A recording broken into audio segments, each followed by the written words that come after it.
অনেক অপেক্ষার পর বিশ্বকাপের আসরটি শেষ হয়ে গেল। তো এখন দেখার কোন কোন প্লেয়ার কোন কোন পুরস্কারগুলো পেল। নিউ জার্সি স্টেডিয়ামে অতিরিক্ত সময়ে চরম নাটকীয়তায় আর্জেন্টিনাকে 1-0 গোলে হারিয়ে বিশ্ব ফুটবলের শ্রেষ্ঠত্ব মুকুট পরিধান করেছে স্পেন। ফাইনাল ম্যাচটি শেষ হওয়ার পরপরই বিশ্ব ফুটবলের সর্বোচ্চ নিয়ন্ত্রক সংস্থা ফিফা বিশ্বকাপের অফিসিয়াল পুরস্কার প্রস্তাবদের নাম ঘোষণা করেছে। পুরো টুর্নামেন্ট জুড়ে অনবদ্য পারফরমেন্স দেখিয়ে চ্যাম্পিয়নের স্পেনের তারকারা ব্যক্তিগত পুরস্কারের তালিকায় আধিপত্য বিস্তার করেছে। প্রথম যে পুরস্কারটি হিসাবে আছে গোল্ডেন বল, সেটি পেয়েছে স্পেনের রদ্রি। টুর্নামেন্টের সেরা খেলোয়াড় হিসাবে পুরো টুর্নামেন্টের মাঠে মূল চালিকা শক্তি ছিলেন তিনি। স্পেনের অপরাজিত চ্যাম্পিয়ন হওয়ার পেছনে তার নিখুঁত পাসিং ও গেম রিডিং বড় ভূমিকা রেখেছে।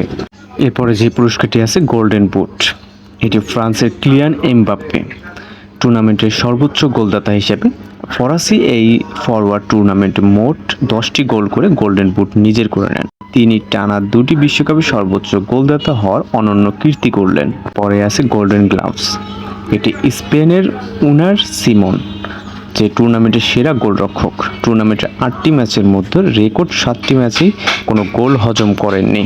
স্পেনের গোল ভাগের শেষ দেওয়াল হিসেবে গোল পোস্টের নিচে দাঁড়িয়েছিলেন তিনি।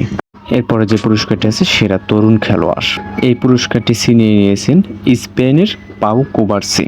টুর্নামেন্টের সেরা উদীয়মান তারকা হিসাবে মাত্র 19 বছর বয়সী এই সেন্ট্রাল ডিফেন্ডার পুরো টুর্নামেন্টে স্পেনের রক্ষণভাগে অবিশ্বাস্য পরিপক্কতার সাথে সামলেছেন।